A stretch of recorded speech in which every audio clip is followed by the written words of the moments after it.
بسم اللہ الرحمن الرحیم الحمد للہ رب العالمین والصلاة والسلام علی اشرف الانبیاء وسید المرسلین وعلی آلہ واصحابہ اجمعین۔ عزیز طلبہ، ہمارا آج کا پروگرام اسلام کا قانون وراثت و وصیت کورس کوڈ 4592 پر بیس کرتا ہے۔ ہماری آج کی گفتگو کا عنوان ہے وصیت کے متفرق احکام و مسائل۔ عزیز طلبہ، وصیت تب صحیح اور معتبر ہوگی جب اس کی مطلوبہ شرائط اس کے اندر پائی جائیں، اور تب ہی اس کو وصیت شرعیہ کہا جائے گا۔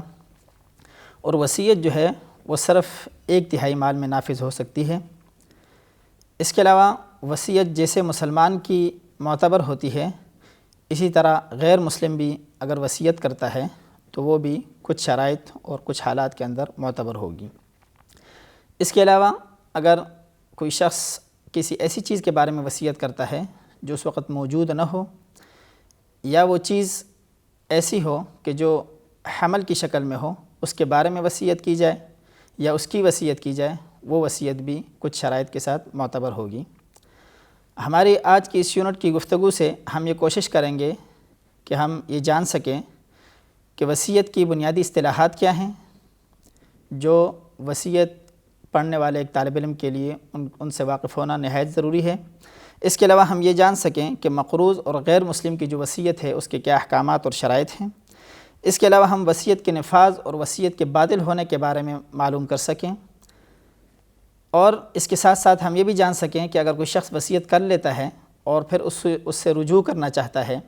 یعنی وہ اپنے اس وصیت پر عمل نہیں کرنا چاہتا، تو اس کی کیا شرائط اور کن حالات میں وہ ایسے کر سکتا ہے۔ اس موضوع پر آج ہمارے ساتھ گفتگو کے لیے موجود ہیں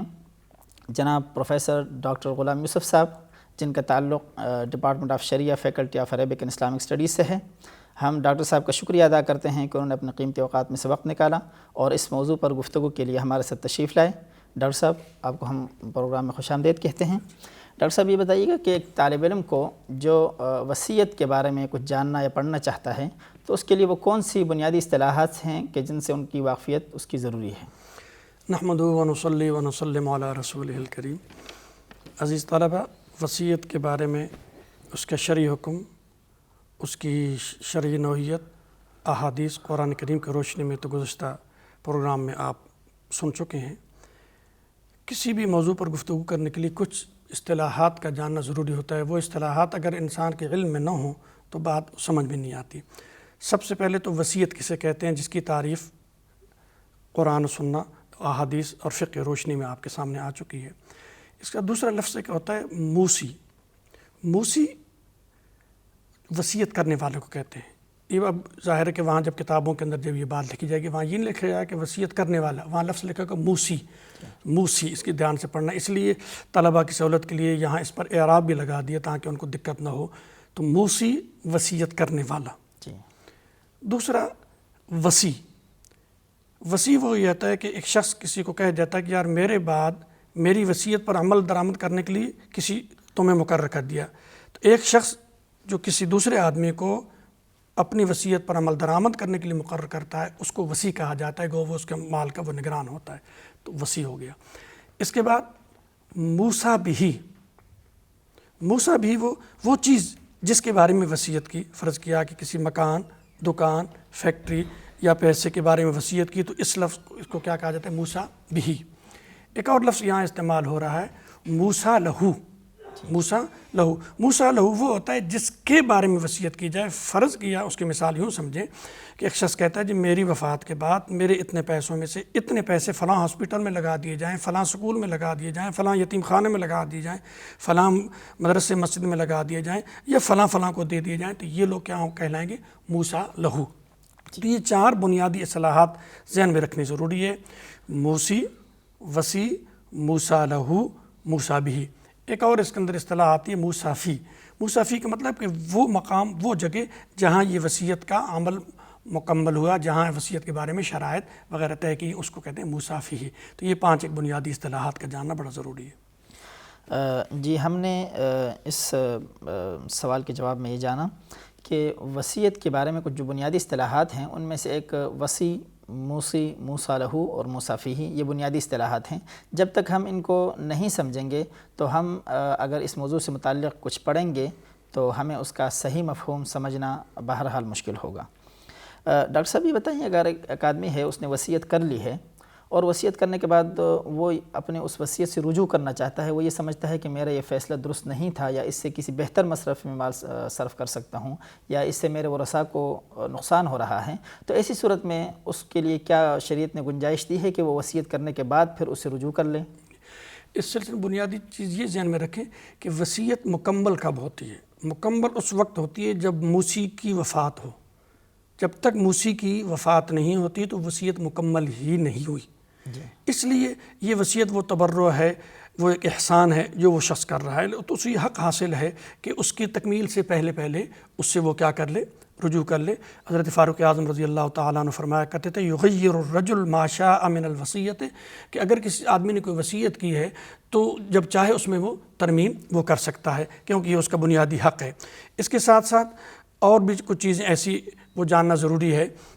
کہ ایک شخص نے وصیت کی ہے ایک چیز کے بارے میں، پھر وہ سمجھتا ہے کہ نہیں یار یہ میری وصیت غلط تھی، مجھے اس سے کیا کرنا چاہیے، رجوع کرنا چاہیے، تو اس کو بالکل حق ہے۔ لیکن اب اس وصیت کو ختم کرنے کے لیے اسے کیا کیا کرنا ہے، کون کون سے الفاظ جو شریعت میں معتبر ہیں۔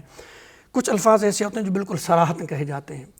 تو ہر بندہ سمجھ لیتا ہے کہ ان کا مقصد یہ ہے۔ کچھ الفاظ اور جملے ایسے ہیں جو صراحتاً نہیں ہوتے بلکہ وہ کنایتاً ہوتے ہیں۔ مثلا وہ کہتا ہے کہ میں وصیت کو توڑ دیتا ہوں، اب یہ کہتے ہی اس کی وصیت ختم ہو جاتی ہے۔ یا وہ کہتا ہے کہ میں وصیت کو باطل قرار دے دیتا ہوں، تو لفظ باطل کا استعمال کرتا ہے، اس سے بھی اس کی وصیت ختم ہو جاتی ہے۔ یا وہ کہتا ہے میں وصیت سے رجوع کرتا ہوں، تو یہ جو وصیت سے رجوع کر لیا یہ اس کے لیے کیا ہو گیا۔ اسی طرح وہ کہتا ہے کہ میں فسخ کر دیتا ہوں اس معاملے کو، یا وہ کہتا ہے میں کالعدم قرار دے دیتا ہوں، تو یہ ختم کر دیتا ہوں، کالعدم قرار دیتا ہوں، اس طرح جتنے بھی الفاظ ہیں اس سے وہ وصیت ختم ہو جائے گی۔ اس کے ساتھ جو یہ تو قولی انداز ہے اس کا، یعنی کچھ کہہ کر آدمی اپنی وصیت کو باطل کرتا ہے یا اس سے رجوع کر لیتا ہے، کیا اگر وہ اس کے وہ اپنے کسی فعل سے بھی اس بات کا اظہار کر سکتا ہے کہ میں اس وصیت کو رجوع کر چکا ہوں اس وصیت سے؟ جی، فعل سے وہ یوں رجوع کر سکتا ہے۔ فرض کیا اس نے کہا تھا کہ یہ پیسے، یہ جانور یا یہ چیز فلاں فلاں کو دے دینا، پھر بعد میں وہ کہتا ہے کہ ان چیزوں کے استعمال اس بندے کے لیے حرام ہے، اب یہ جملہ اس نے کہہ دیا تو گویا یہ کیا ہو گیا۔ یا اس نے ایک جانور کے بارے میں وصیت کی تھی یا ایک پلاٹ کے بارے میں کہ یا گاڑی کے بارے میں کہ یہ ان کو دے دینا، بعد میں کیا کہ اس جانور کو اس نے خود ذبح کر دیا، یہ بیچ دیا، یا وہ پلاٹ اس نے وہ بیچ دیا، یا جو پیسے اس نے رکھے تھے وہ پیسے اس نے خرچ کر دیے، تو کہے بغیر یہ نہیں کہا کہ میں وصیت کو باطل کرتا ہوں، کالعدم قرار دیتا ہوں، اس نے اس چیز کو خود ہی کیا کر دیا، استعمال کر لیا، ختم کر لیا، تو یہ بھی کیا ہو جاتی ہے، وہ کالعدم ہو جاتی ہے۔ تو گویا یہ وصیت جو ہے یہ عقد لازم بئی معنی نہیں ہے کہ جب تک وصیت کا جو موصی ہے، وصیت کرنے والا، وہ فوت نہ ہو جائے اس وقت تک یہ وصیت کا جو حکم ہے وہ یعنی غیر لازم ہوگا، یعنی اس سے وہ رجوع کر سکتا ہے۔ اور رجوع کرنے کی دو صورتیں اس کی ہو سکتی ہیں، یا تو قولی انداز میں یعنی کچھ کہہ کر اس کے الفاظ سے یہ ثابت ہو کہ اس نے اسے رجوع کر لیا ہے، یا یہ کہ اس نے اپنے فعل سے اس بات کا اظہار کر دیا کہ وہ اس وصیت سے رجوع کرتا ہے، جیسے کہ جس چیز کی اس نے وصیت کی تھی اس کو بیچ دیا یا اس کے اندر کوئی ایسی بڑی تبدیلی کر دی کہ جس کی وجہ سے وہ چیز اپنی سابقہ حالت میں نہ رہی ہو۔ اچھا ڈاکٹر صاحب، اگر کوئی شخص غیر مسلم ہے، جیسے کہ اس کی شکلیں ہو سکتی ہیں، وہ حربی بھی ہو سکتا ہے جس کو فقہی اصطلاح کے اندر، یا وہ ذمی بھی ہو سکتا ہے جو کسی مسلمانوں کے ہاں ان کے شرائط اور معاہدات کے مطابق کسی مسلم حکومت کے ماتحت رہ رہا ہو، اور کبھی مستأمن بھی ہو سکتا ہے کہ جو کسی غیر مسلم ملک کا باشندہ ہو لیکن کسی اسلامی ملک کے اندر ویزا پر اور ایک خاص معاہدے کے تحت کچھ وقت کے لیے وہ آ جاتا ہے، تو ایسے لوگ جو ہیں یہ اگر وصیت کرتے ہیں تو ان کا کیا حکم ہے؟ یہ جو ذمی کی اصطلاح ہے یہ وہ غیر مسلم ہوتے ہیں جو کسی بھی مسلمان ملک کے شہری ہوتے ہیں، مسلمان ملک کے قوانین کی پابندی کرتے ہیں، ان کو ذمی کہا جاتا ہے۔ تو ذمی کی وصیت اسی طرح معتبر ہے جس طرح ایک مسلمان کی وصیت معتبر ہوتی ہے، کیونکہ رسول اللہ صلی اللہ علیہ وسلم فرمایا کہ جب وہ ہماری شرائط کو تسلیم کر دیں تو اس ملک کے شہری ہونے کی حیثیت سے جو مسلمانوں کے حقوق ہیں وہی ان غیر مسلموں کے حقوق ہیں۔ اب اس میں آگے جا کر یہ دیکھنا ہوتا ہے کہ ایک ذمی ایک مسلمان کے حق میں وصیت کرتا ہے تو اس میں چند چیز دیکھنی ہوتی ہے کہ یہ جو وصیت کی جا رہی ہے کیا یہ ہماری شریعت میں جائز بھی ہے کہ نہیں۔ اب کچھ چیزیں تو ایسی ہوتی ہیں جو ہمارے ہاں بھی جائز ہوں گی، ان کی شریعت میں بھی جائز ہیں، فرض کیا کوئی یتیم خانہ کھلوانے کی وصیت کرتا ہے، کوئی ہاسپٹل بنانے کی وصیت کرتا ہے، یا اس طرح کوئی خیراتی ادارہ قائم کرنے کی وصیت کرتا ہے، کوئی سرائے بناتا ہے، کوئی روڈ بناتا ہے، اس طرح کی جی وہاں وہ خرچ ہے، تو اس طرح کے کار خیر ہمارے اسلام میں بھی ان کی اجازت ہے اور ان مذاہب میں بھی اجازت ہے، تو لہٰذا اس وصیت پر عمل اجازت کا مطلب ان کے ہاں اس کو نیکی تصور کیا ان جاتا کے اس کی نیکی تصور کیا جاتا ہے، اگر نیکی تصور نہیں کیا جاتا تو پھر وہ دوسری چیز ایسے ہے کہ وہ اگر وصیت کرتا ہے کہ اچھا جی میرے مال میں سے اتنا اتنا پیسہ فلاں چرچ پہ لگا دیا جائے، یا فلاں ایسے کسی اپنے مذہب کی وہ ان کی جو تعلیم ہے یا اپنے کسی مذہبی تعلیم اور تبلیغ کے لیے وہ خرچ کرنے کو کہتا ہے، تو اس پر ہم عمل نہیں کریں گے۔ اسی طرح اگر وہ ایسی وصیت کے بارے میں کہتا ہے جو اسلام میں بھی حرام ہے اور ان کے مذاہب میں بھی حرام ہے، فرض کیا کوئی ناچ گانے یا کسی بھی مذہب کے خلاف کوئی ایسے کام کرنے کی وہ وصیت کر کے جاتا ہے، تو اس وصیت پر عمل کرنا ہمارے لیے اس پر جائز بھی نہیں اور کریں گے بھی نہیں۔ اب رہ گیا وہ مستعمل، تو جو مستعمل ہے جو وقتی طور پر اسلامی ملک میں آیا اور وہاں ویزا لے کر وہاں رہ رہا ہے، تو اس کی وصیت کے احکام تو اسی طرح ہوں گے کہ شرعاً ہمارے ہاں جائز ہے تو اس پر عمل درآمد کیا جائے گا۔ اور جو حربی کافر ہے کہ یعنی وہ ملک جو مسلمانوں کے ساتھ برسر پیکار ہے، وہ اپنے ملک کے اندر رہتا ہے، تو وہ تمام یہ شرائط ہوں گی کہ اگر وہ وصیت جائز ہے تو اس پر عمل درآمد ہو سکتا ہے، لیکن شرط یہ ہے کہ اب عمل درآمد ہوگا کیسا؟ اگر اس کے عمل درآمد کرنے کی کوئی صورتیں ممکن ہوں تو پھر تو عمل درآمد کیا جائے گا، کیونکہ ظاہر ہے کہ وہ کافر ملک میں مر جائے گا جو اس کے ساتھ ہماری مسلمان ملک اس کا جنگ چل رہی ہے، تو وہاں تک اس وصیت پر عمل درآمد کرانا تھوڑا سا مشکل ہو جائے گا۔ فی نفس ہی وہ وصیت تو ٹھیک ہوگی، اب عمل درآمد کرنے کی کوئی صورت ممکن ہوئی تو ٹھیک ہے، اگر نہیں تو پھر اس پر عمل نہیں ہو سکے گا۔ اور اگر فوری نفاذ نہ ہو سکے، اس میں کچھ وقت لگ جائے، تب بھی ممکن ہے کہ وہ وصیت نافذ کی جا سکتی ہے۔ وصیت نافذ کرنے کے اس میں یہی دیکھا جائے گا نا کہ کیا آئندہ کوئی ایسے حالات بن سکتے ہیں کہ ہمارا اس ملک کے ساتھ ایسے تعلقات قائم ہو جائیں، تو وہ اس پر وہ کیا جا سکتا ہے۔ اور وصیت کے بارے میں جو بنیادی تصور ہے وہ یہ ہے کہ کوئی بھی عمل اللہ کے ہاں مقبول ہونے کے لیے نیت کا صحیح ہونا شرط ہے۔ اب جب تک اسلام یا اسلام کی تعلیمات نہیں آئی تھی، اس وقت دنیا کے اندر جتنے بھی مذاہب تھے، ان مذاہب میں سے آخر میں جو ہے نا عیسائی تھے، اس سے پہلے یہودیت تھی، تو جو چیزیں ان کی شریعت کے مطابق تھیں وہ اللہ کے ہاں ثواب کا باعث تھیں اور نجات کا ذریعہ تھیں۔ اسلام کی آمد کے بعد اب قرآن کریم نے اصول دے دیے، فرمایا ان الدین عند اللہ الاسلام، کہ وہ اسلام جو آدم علیہ السلام سے چلا تھا، سیدنا عیسیٰ علیہ السلام کی شریعت تک آیا، یہ ساری شریعت اسلام تھی۔ اب آ کر فرمایا کہ وہ شریعتیں اب منسوخ ہو گئیں، اب وہی عمل نیکی بنے گا جو اسلام کے اندر ہوگا۔ دوسرا فرمایا ایک شخص اپنی طرح سے وہ نیکی کر رہا ہے، اسے اپنے مذہب کے حساب سے نیکی سمجھ رہا ہے، لیکن اسلام اس کو نیکی نہیں سمجھتا تو وہ نہیں ہوگا۔ فرمایا وَمَن يَبْتَغِ غَيْرَ الْإِسْلَامِ دِينًا فَلَن يُقْبَلَ مِنْهُ، کہ آج کے بعد اگر کوئی شخص اسلام سے ہٹ کر کسی چیز کو نیکی سمجھ رہا ہے، وہ دین بنا رہا ہے، آج وہ دین نہیں ہوگا۔ سورہ کہف 16 پارے میں ارشاد باری تعالیٰ ہے کہ قُلْ هَلْ نُنَبِّئُكُم بِالْأَخْسَرِينَ أَعْمَالًا، ہم آپ کو بتائیں نہیں کہ وہ لوگ کون ہیں جو عمل کر کے بھی برباد ہو جائیں گے۔ کون؟ ضل سعیہم فی الحیات الدنیا، جنہوں نے اس دنیا کے اندر خوب محنت کی، ریاضتیں کی، عبادات کی، اپنے سوچ کے مطابق صدقات دیے، خیرات کی، بہت یہ کام کیے اس دنیا میں وَهُمْ يَحْسَبُونَ أَنَّهُمْ يُحْسِنُونَ صُنْعًا، وہ سمجھ رہے تھے کہ ہم کوئی بڑی نیکی کر رہے ہیں، لیکن اللہ فرماتے ہیں اولئک الذین کفروا حبطت اعمالہم، چونکہ ان کے دل میں ایمان نہیں، جب ایمان نہیں تو ان کی ساری یہ ضائع ہو جائے گی۔ فرمایا لا نقیم لہم فلا نقیم لہم یوم القیامت وزنا، دن قیامت کے جب اعمال کا وزن ہوگا تو ہم وزن نہیں کریں گے، کیونکہ نیکیوں کے پردے میں وہی عمل جائے گا جس میں نیت بھی ٹھیک ہو اور اسلام اس کو جائز قرار دیتا ہو۔ بہت شکریہ ڈاکٹر صاحب۔ یعنی وصیت کے بارے میں جو غیر مسلم کی وصیت ہے اس کے بارے میں ہم نے یہ ڈاکٹر صاحب نے ہمیں بتایا کہ اگر وہ وصیت کرتا ہے اور ایسی چیز کی کرتا ہے جو ان کے ہاں بھی ایک نیکی تصور کیا جا سکتا ہے اس کو، اور اسلام میں وہ چیز نیکی تصور کی جا سکتی ہے، تو تب تو ان کی وصیت نافذ ہوگی، جیسے کہ انہوں نے مثال دی کہ غریبوں کو کھانا کھلا دینا یا کسی اور ایسی کوئی چیریٹی کا کام کر لینا، رفاہی کام کر لینا جو ان کے ہاں بھی نیکی ہے اور ہمارے ہاں یعنی مسلمانوں کے ہاں بھی اس کو نیکی تصور کیا جاتا ہے، تو ایسی وصیت تو نافذ ہوگی۔ لیکن اگر وہ وصیت ایسی ہے کہ جو صرف گناہ ہی ہے اور وہ چیز شرعاً ممنوع ہے، تو ایسی چیز کے بارے میں ان کی وصیت معتبر نہیں ہوگی۔ ڈاکٹر صاحب اگر کوئی ایسی چیز کے بارے میں کوئی وصیت کرتا ہے جو اس وقت موجود نہ ہو، یعنی مثلاً ایک چیز ہے وہ مطلب ایک جانور کے اندر پیٹ میں بچہ ہے، اس کے حمل ہے، اس کے بارے میں اگر کوئی وصیت کرتا ہے یا اس کی وصیت کرتا ہے وہ کوئی، یعنی کوئی یہ کہتا ہے کہ اس جانور کا اگر بچہ پیدا ہو گیا تو اس کی وصیت میں فلانے کے حق میں کرتا ہوں، یعنی یہ فلانے کو دے دینا یا میرے فلانے دوست کو دے دینا، یا وہ یہ کہتا ہے کہ جو میں اپنے 1/3 مال کی وصیت اس بندے کے ہاں اگر کوئی بچہ پیدا ہو جاتا ہے تو اس کے حق میں کرتا ہوں، تو کیا ایسی وصیتیں بھی نافذ ہو جاتی ہیں؟ جی شرعاً اس کی بنیادی چیز ہے کہ اس کے آثار پیدا ہوں، اس کے آثار نظر آ رہے ہیں۔ فرض کیا کہ اس نے یہ کہہ دیا کہ اس جانور کا جو بچہ پیدا ہونے والا ہے یہ بچہ فلاں کو دے دیا جائے،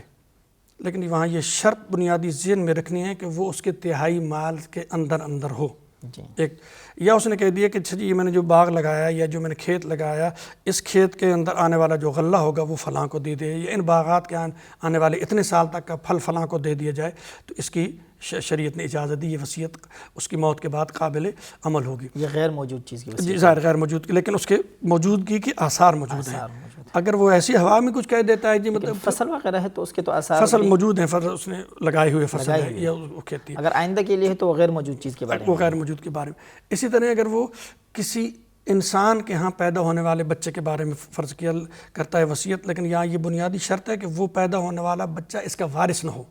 اس کا وارث نہ ہو، تو وہ کہہ سکتا ہے اچھا جی ان کے ہاں جو پیدا ہونے والا بچہ ہوگا یا بچی ہوگی میرے مال میں سے اتنا ان کو دے دینا، تو اب اس کے بعد جب وہ فوت ہو جائے گا تو اس پر بھی عمل کرنا جو ہے نا شرعاً جائز ہے اور ضروری ہے۔ لیکن اگر وہ اب ان کے ہاں بچے پیدا ہونے کے آثار ہی نہیں، ایسے ہی اس نے کہہ دیا کسی نوجوان کو اچھا جی اس کا جو بچہ پیدا ہوگا اس کے حق میں یہ میں وصیت کرتا ہوں، تو یہ اس کا اعتبار نہیں، کیونکہ وصیت مجہول ہے اور مجہول چیز کا شرعاً اعتبار نہیں ہوتا۔ جی ڈاکٹر صاحب بہت شکریہ۔ یعنی حمل کے بارے میں، یعنی ایسی چیز جو غیر موجود ہے اور اس کے آثار بھی ہیں، تو ایسی چیز کے بارے میں وصیت معتبر ہوگی اگر اس کے آثار ہیں، اور ایسی چیز جو بالکل ہی غیر موجود ہے، مثلا جیسے کہ آپ نے فصل کی مثال دی کہ آئندہ کے لیے اس فصل کی، تو اس وصیت کے بارے میں کیا حکم ہے؟ اس کے بارے میں یہ ہے نا کہ آئندہ نہیں معلوم کہ آئندہ سیزن میں یہاں فصل ہوگی بھی یا نہیں ہوگی، تو یہ ایک مجہول چیز ہے، تو مجہول چیز کا شرعاً اعتبار نہیں ہوتا۔ ہاں اگر وہ اس طرح کی وصیت کر دیتا ہے کہ جی اس زمین کے اندر سے جو بھی پیداوار ہوگی،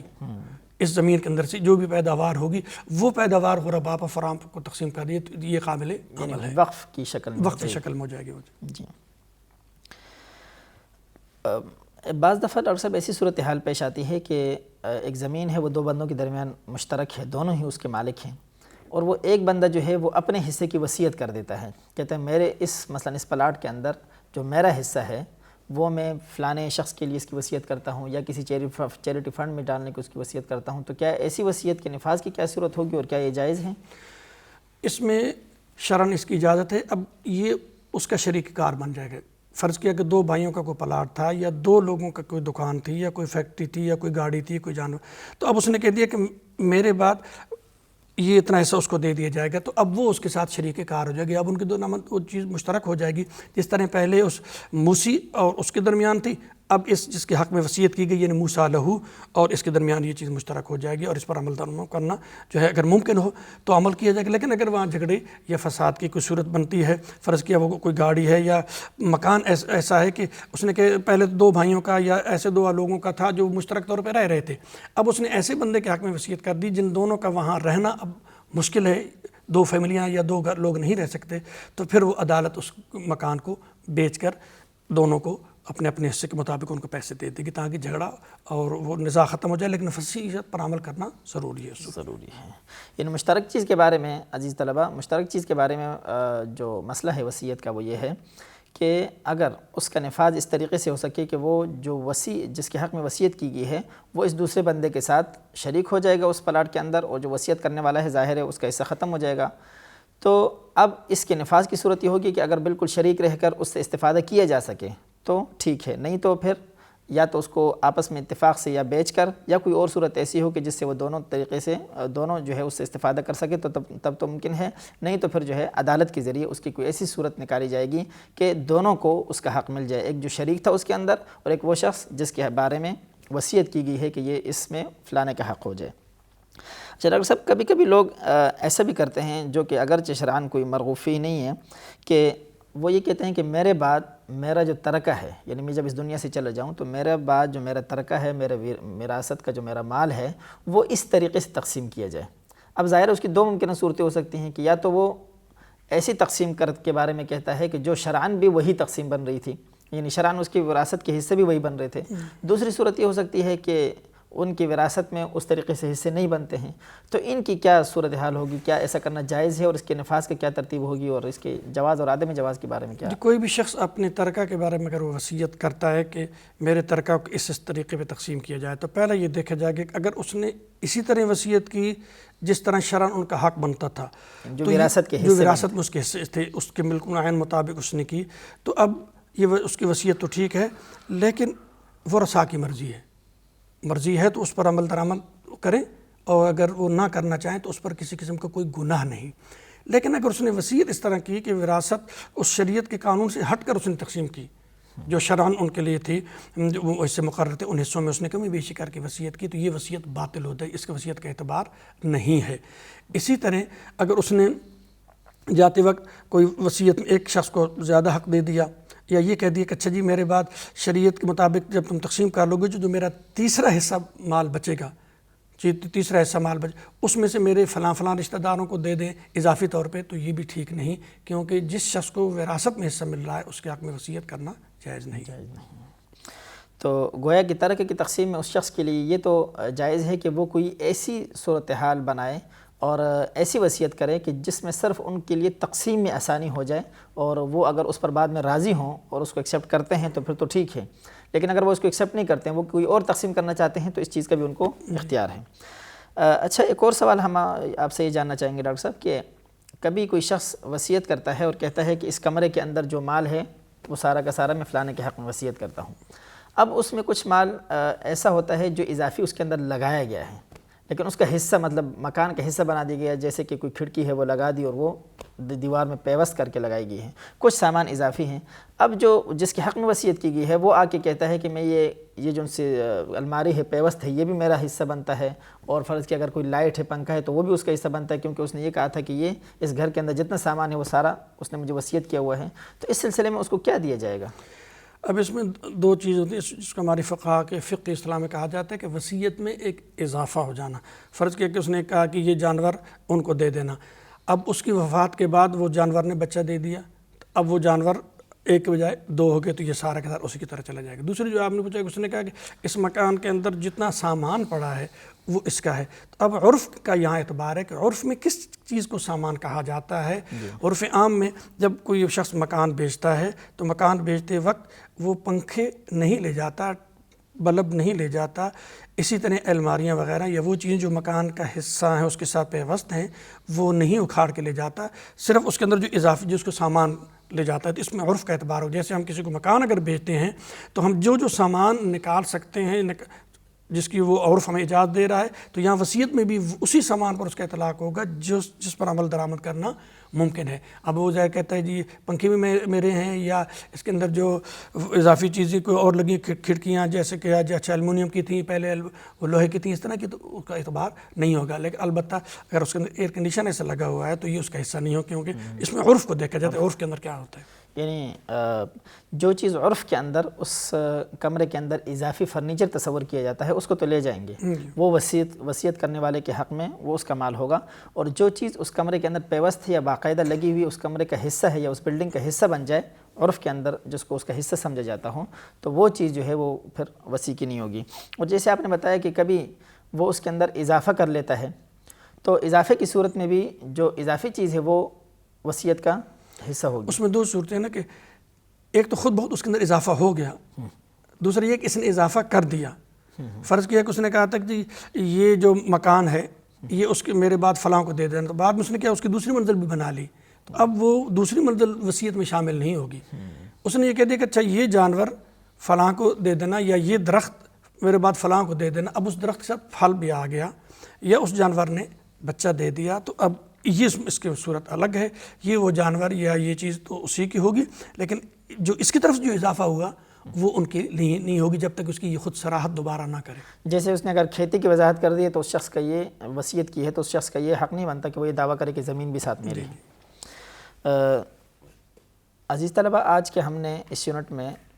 وصیت سے متعلقہ جو چیزیں تھیں ان کو ڈسکس کیا ہے. ان میں جو اہم چیز ہم نے جاننے کی کوشش کی وہ یہ تھا کہ وصیت کی اصطلاحات کیا ہیں, اور اس کے علاوہ ہم نے یہ بھی ڈسکس کیا کہ وصیت سے رجوع کیسے کیا جا سکتا ہے, اور اس کے علاوہ اگر کوئی مشترک چیز ہے اس کی وصیت اگر کوئی کر دے تو اس کا کیا حکم ہوگا، اور اسی طرح جو غیر مسلم لوگ ہیں ان کی وصیت کے بارے میں ہم نے دیکھا کہ ان کی وصیت معتبر ہے، البتہ کچھ شرائط ہیں اس کے لیے، اور اس کے ساتھ ساتھ ہم نے یہ بھی جاننے کی کوشش کی اگر کوئی شخص اپنی کوئی مال وقف کر دیتا ہے اور اس مال کے اندر اگر کمی زیادتی ہو جاتی ہے تو اس کا کیا حکم ہوگا۔ بہت شکریہ ڈاکٹر صاحب، آپ نے وقت دیا۔ معظم شاہ کو اجازت دیجیے، اللہ حافظ۔